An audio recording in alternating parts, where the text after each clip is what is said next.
ஆமாம், கண்டிப்பாக நானும் பக்கா திமுக. இருந்தாலும் விஜய் வந்து தனியாக சுயேட்சையாக நின்று அவருடைய மெஜாரிட்டியை நிரூபிக்கணும். திமுகவுக்கு வாய்ப்பு கம்மி.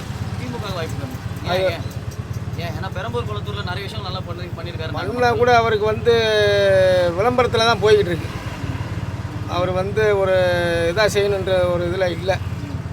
ஏதோ ஒரு விளம்பரம் பெருசாக செஞ்சு பெருசாக இது பண்ணணுன்னு தான் நினைக்கிறாங்களே கண்டு எல்லாம் அவங்களுடைய தனிப்பட்ட குடும்ப அரசியலில் தான் போகணுன்னு நினைக்கிறாங்களே கண்டு வேறு ஒன்றும் ஊக்கமாக ஒன்றும் பண்ணுற மாதிரி இல்லை. யார் வரணும்னு நினைக்கிறீங்க முதல்வராக? நாங்கள் வந்து இப்போ முதல்வராக வர்றதுக்குன்றதை விட விஜய் வந்து தனியாக சுயேட்சையாக நின்று அவருடைய மெஜாரிட்டியை நிரூபிக்கணும்.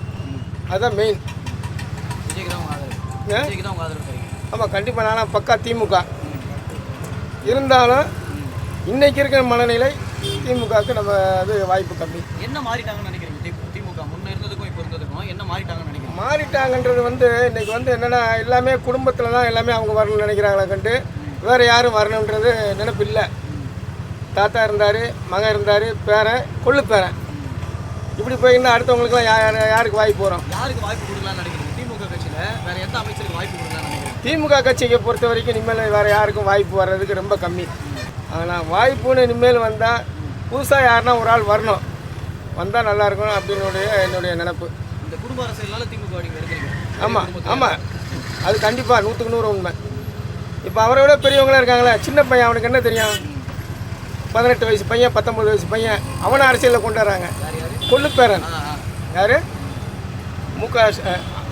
நம்ம இவர் உதயநிதி ஸ்டாலினோட பையனை அவர் இதுக்கு கொண்டு வர்றாங்க.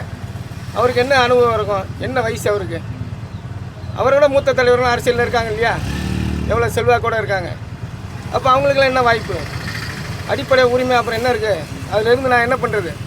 இப்போ நானே இருக்கேன், நான் மூத்த இதில் இருக்கும்போது எனக்கு மரியாதை இல்லைங்க. சின்ன பையன்களுக்கெல்லாம் வாய்ப்பு கொடுக்கும்போது அப்போ அரசியல் அதில் இருக்கிறதுக்கு என்ன தகுதி இருக்குது? அதான உண்மை.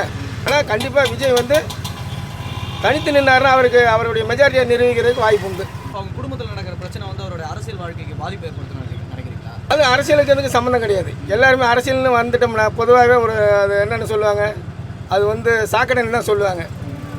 என்ன அது வந்து 4 பேர் கல்லை கொண்டு எறிவாங்க செய்வாங்க, அது பட்டு தான் ஆகணும், வேறு வழி இல்லை. எப்படி அரசியலுன்னு வந்துட்டாலே சாக்கடை தான். கல்லை கொண்டு எறியும் மேலே பட தான் செய்யும், பட்டு தான் ஆகணும், வேறு வழி இல்லை. அதெல்லாம் நினச்சோம்னா வந்து வரக்கூடாது. அதான் உண்மை.